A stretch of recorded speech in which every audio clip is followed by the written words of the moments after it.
I know she did have cancer. No, I mean, let me just tell you this. Where did you see this going?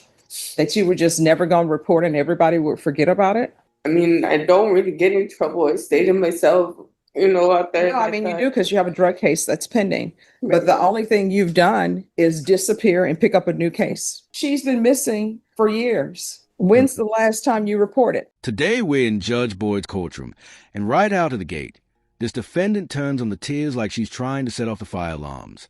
Full sniffling, wiping her face, hoping the judge somehow forgets the last 4 years she spent treating court like optional homework. But when you vanish for almost half a decade, the courthouse doesn't send a "we miss you" note. They issue a warrant with your name on it. Now she's scrambling for sympathy, acting like a little mascara running down her cheeks can magically erase the chaos she caused. Judge Boyd is already giving that look like, let's not insult my intelligence today. The setup is painfully clear. A defendant shocked that actions come with consequences. So what do you think? Are these tears about to save her, or are they going to sink her even faster? Let's dive in.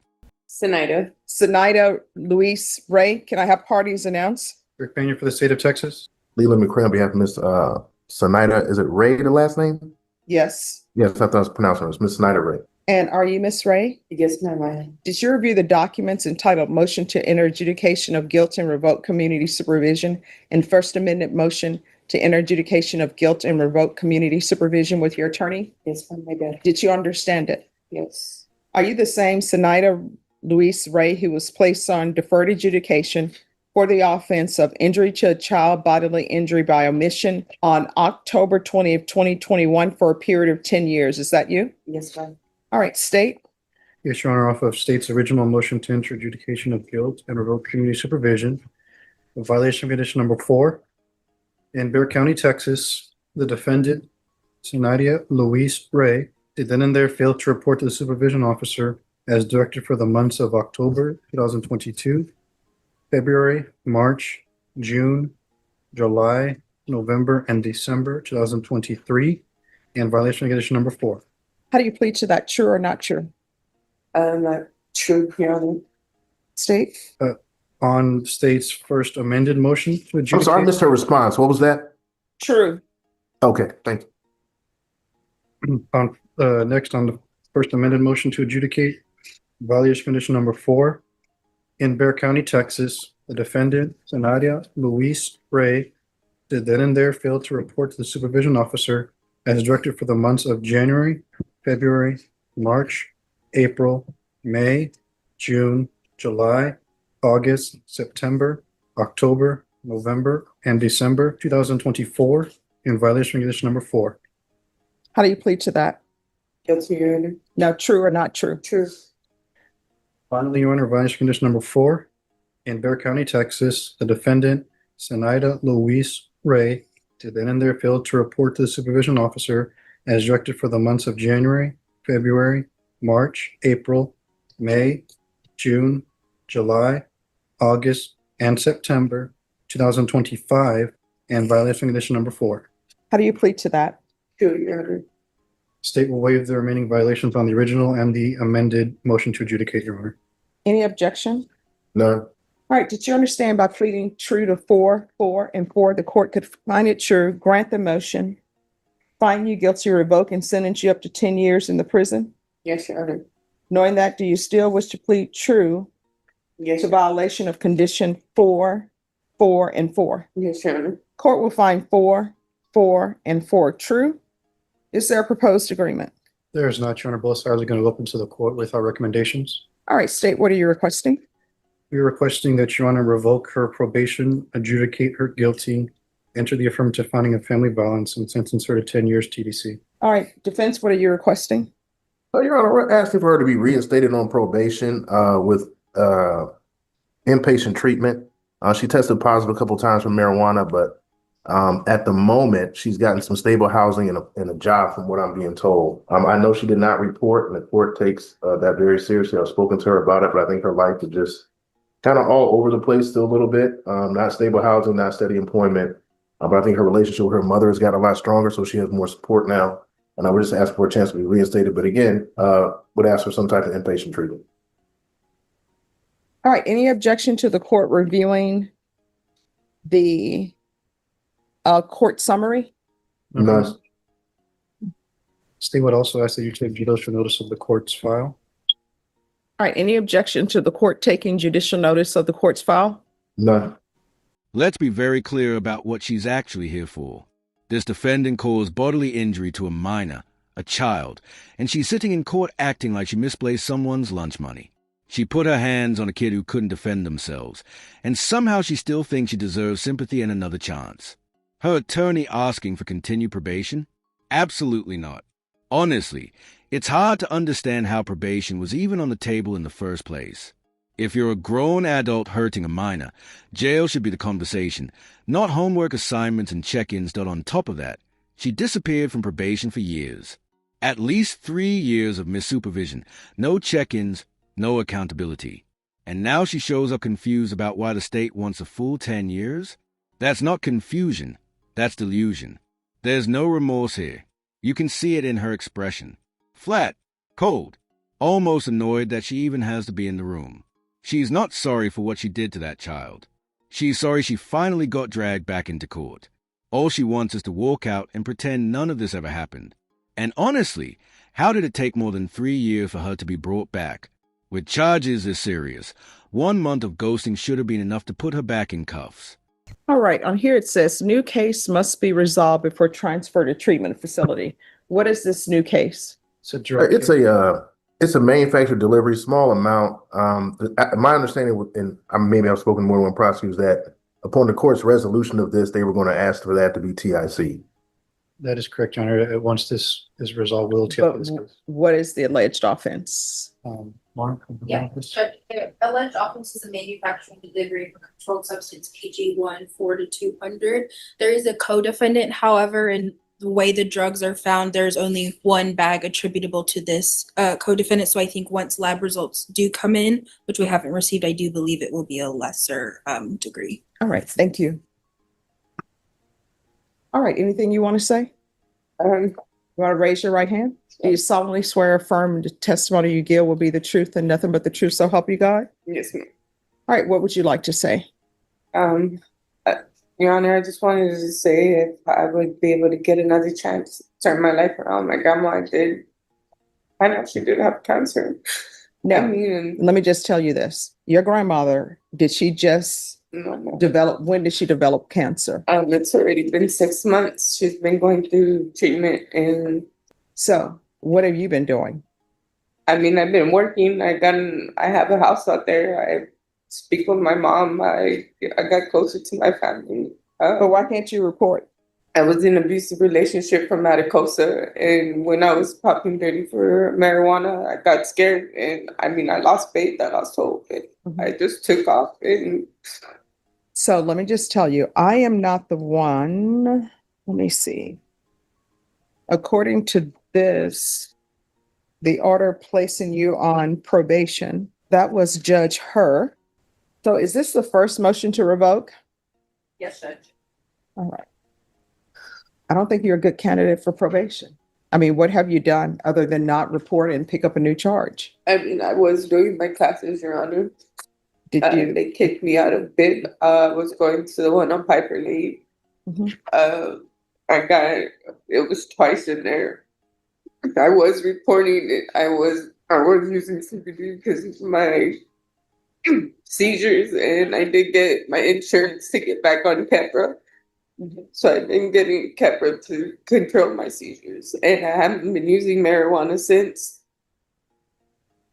But I mean, you haven't done anything. That's the problem. And you've been on probation, according to this, since 2021. Yeah, I thought, like I said, I thought I just had a warrant, and I just stayed. I mean, I don't really get in trouble. I stay to myself, out there. No, I mean, you do because you have a drug case that's pending. But where are your children? Were your rights terminated? I don't know what happened with them, Your Honor. All right. So for you not to know what happened to your children, because this is an injury to a child case involving your children, They weren't my children, Your Honor. It was through CPS. CPS told me to grab their things for a whole week. and I've lost communication. They do, contact me through Facebook, the oldest one, and the dad still talks to me. They still try to reach out to me. So you're saying these were not your children? They were not my children. I'm not. I have no idea where they're at. I mean, through Facebook, they do still try to communicate with me, but I stay away because that was one of the conditions to stay away from the dad and the children. Mm-hmm. So, Your Honor, just really quickly there, the recommendation from probation was for cognitive track with ISF and then follow up with inpatient, which I certainly think she could appreciate, would benefit from. I mean, I understand that, but sometimes I don't agree with what probation is recommending. Here come the waterworks. But at this point, the tears aren't fooling anyone.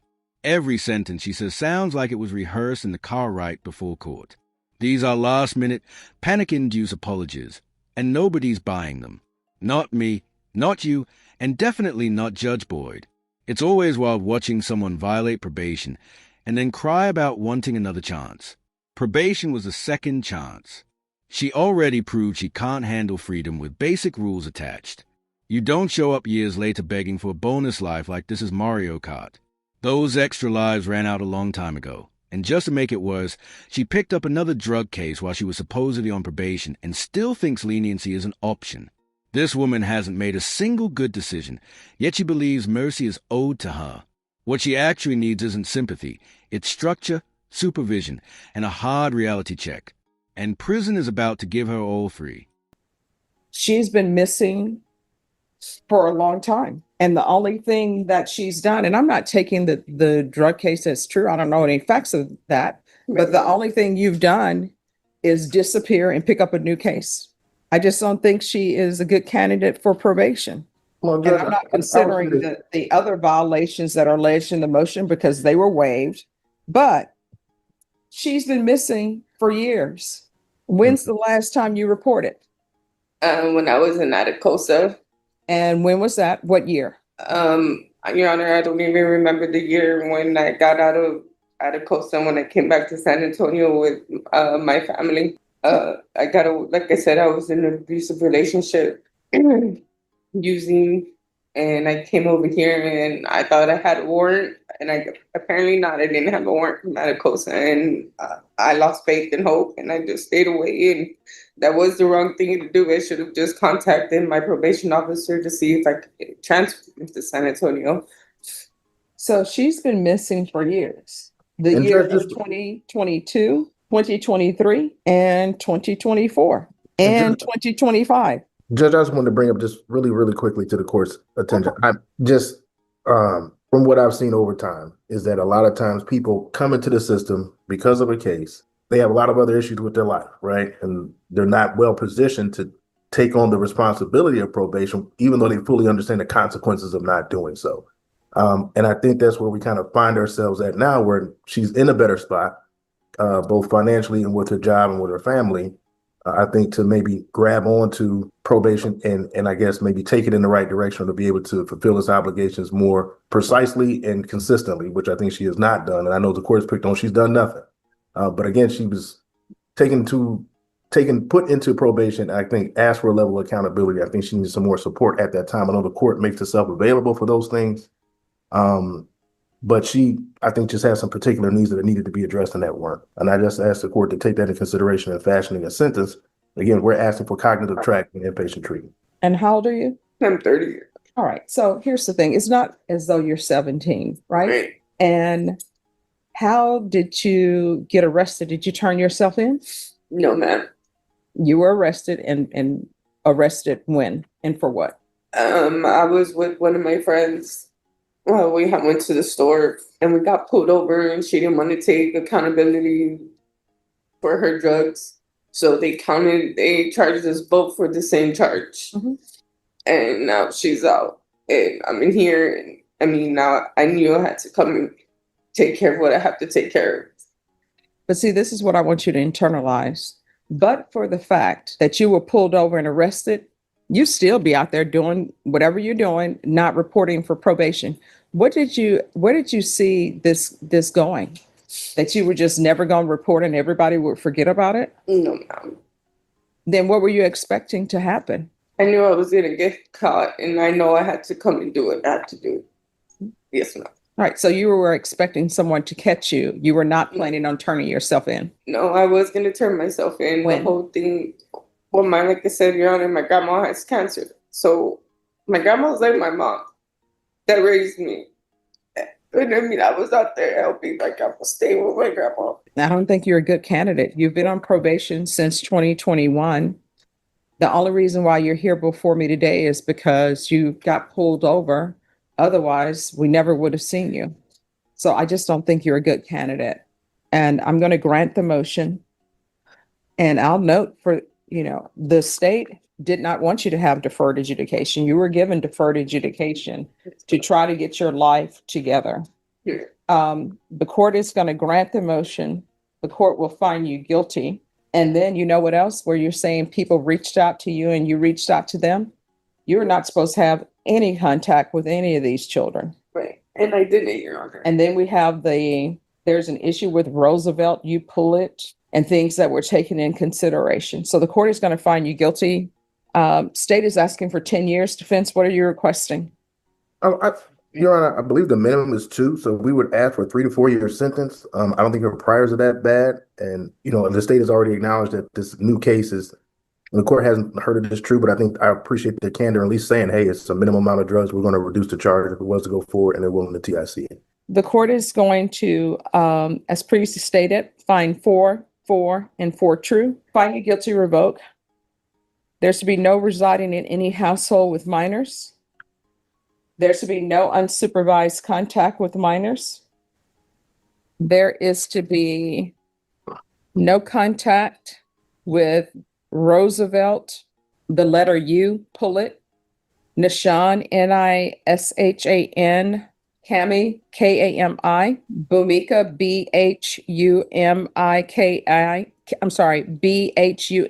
Bhumika. And probation was the $100 ever paid to the Family Violence Center? That did not show that it was.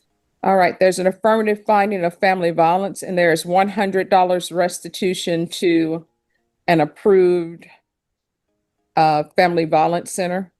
And the court will sentence you to 6 years in the prison. Did you review the trial court certification of defendants' rights to appeal with your attorney? Did you understand it? Yes, ma'am. All right. You have a limited right to appeal. That right to appeal is as it relates in the allegation and the motion, not the fact that you were on deferred adjudication. Because this is an affirmative finding of family violence, and because this is a felony conviction, you're not allowed to own or possess any weapons or ammunition. If you have a question over what that is, you'll need to speak to an attorney. Do you understand? Yes, Your Honor. All right. And I'll request the Therapeutic Community Council. All right. Good luck to you. And that's with all back time, Judge? Yes, she'll receive credit for any time served. Thankfully, Judge Boyd saw straight through the tears, the shaky voice, and the emotional performance she tried to put on. Judge Boyd is known for spotting fake remorse, and today was no exception. After disappearing for 4 years, never checking in once, and picking up more trouble along the way, she's honestly lucky the state didn't get the full 10 years they were asking for. The disrespect alone was staggering. She knew exactly what she was supposed to do. She chose not to do it. Then she walked into court acting like someone was supposed to gently guide her back onto the right path. She wasn't going to turn herself in. She wasn't suddenly going to change. And that's why her story completely collapsed the moment the judge started asking real questions. Now she's been sentenced to 6 years. 6 years to sit with her choices and everything that led her here. So let me ask you this. Was 6 years too harsh, or was it still too lenient for someone who vanished for nearly half a decade? Drop your thoughts in the comments. Thanks so much for watching. Don't forget to like and subscribe, and I'll catch you in the next one.